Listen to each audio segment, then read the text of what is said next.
money as we know it is fake. Our dollars are just pieces of paper. I grew up thinking that our paper dollars are like the holy grail. You want to save this money because it is the most valuable thing there is. As I became older, I started to realize that that's not the case.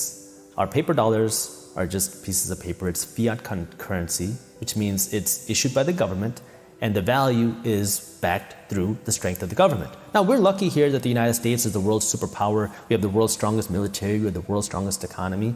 But we can't stay on top forever. And inflation is when the value of a dollar goes down. So these dollars, which many of us think that if we hoard this, we'll become wealthy, save your money to wealth, is actually keeping you poor, and it's making you poor each and every day. So the first thing you have to understand is what is money. Second thing you have to understand is what do wealthy people work for? And most of us, the majority of us, are taught to work to get a job and climb that corporate ladder, but wealthy people are doing something completely different. They're working to own the corporate ladder. They're working for something called equity. And this thing really blew my mind, because wealthy people are not working for that paycheck. They're working to own a piece of the company. That way they can get a piece of the profits. So the best way to understand this is, a lot of times people complain about how much money I'm making. I wish my boss paid me more. And this is where, if you start to understand the system, you'll start to ask the right questions.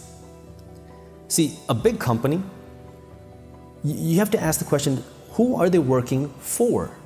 Are they working to take care of their employees? Are they working to take care of their customers? Neither. They're working to take care of one person, their shareholders. It's this concept called fiduciary duty. Right. I learned this in law school. The executives of a company have a fiduciary duty, not towards the employees, not towards the customers, but towards the shareholders, the owners of the company. Now, what that means, an easy example of this is you're going out to dinner with your girlfriend or your wife, and you're on a date, and you get a text from one of your good friends, say, hey, let's go play Fortnite right now. Your fiduciary duty at the moment is to be with your girlfriend, to be with your wife, to be with your partner, to spend time with him or her. If you go out and leave, you're going to get in trouble, right? Yeah. So it's who is your alliance to? And the shareholders, the executives, the CEO and the executives company, their fiduciary duty is to the shareholders, the owners of the company. So what are they trying to do? They're working to drive up the valuation of the company. So once you start to understand that, you'll realize why there's this big discrepancy between what people are paid and what people want to be paid. And when you start to understand that, you're going to change what you do with your money. That's why I said a minute ago or a little bit ago, wealthy people are working to not climb the corporate ladder, but own the corporate ladder. So how do you get that equity, that ownership? You have to own a piece of the corporate ladder. Now, if you work for a public company, that means that you can take some of your income and you can buy stock in the company. Maybe they pay you with equity. Maybe they give you some sort of revenue share. That's what we do in my companies. Or if your company doesn't do that, then you have to start taking this money that you're earning and you have to start investing it into a place where you're getting equity. Maybe that means stocks, maybe that means real estate. It could be, there's a number of different investments, but you have to work towards that equity. Yeah. The third thing is that you have to think bigger. I know I grew up thinking that somebody who looks like me, somebody who's brown, somebody who wears a turban, somebody who didn't have entrepreneur, investor parents could go out and do this, because you think that somebody like me can't do this. My parents also told me that I couldn't do it. I didn't know anybody doing it. I didn't know any investors. But you have to be the one to take that first step. And once you start to take that first step, you're going to learn and see the second step. Then you take the second step and you're like, oh, I can start $100 investment here. You don't have to start with hundreds of thousands or millions of dollars. Start with $100. Apps on the internet make it so much more accessible. Right. But anything is possible. If you live in America, you speak English, you have more opportunities than really anybody else in the world. People will literally risk their lives to come to this country because there's opportunity here. And so if you're here, you have the ability to understand what you and I are saying, and you have that technology to do it, you're blessed. Yeah. Now, what do you do with this, right? You have to go out and start learning. You have to go out and start doing. And then the next thing that you have to do, Number four is you have to understand the concept of debt, because we live in this consumer culture.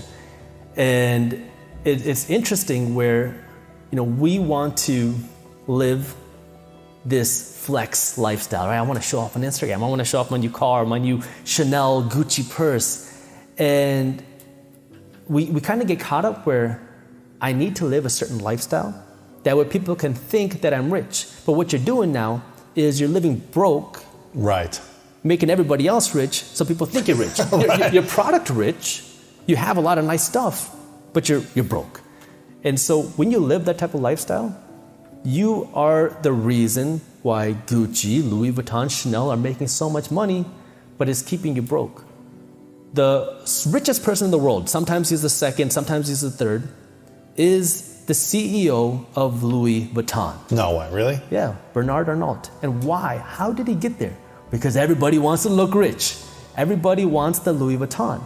I saw this in the pandemic especially. We were in a recession in 2021, but luxury sale of products were breaking new records. Come on, really? They're breaking records in 2021. Why is that? Stimulus checks went out, people had cash, and some people used that money to save, some people used that money to pay down debt, some people invested that money, but a big chunk of people took that money to places like Gucci, Louis Vuitton, and now you go and spend it. You would think when the economy is, well, I guess when people are losing their jobs and there's financial uncertainty of the future, you'd think people would be saving or investing, not spending on luxury goods, especially if you can't even go outside to flex it. You can only do it on social media in the comfort of your home. You don't need to go outside anymore. You can just do it on social media. I know.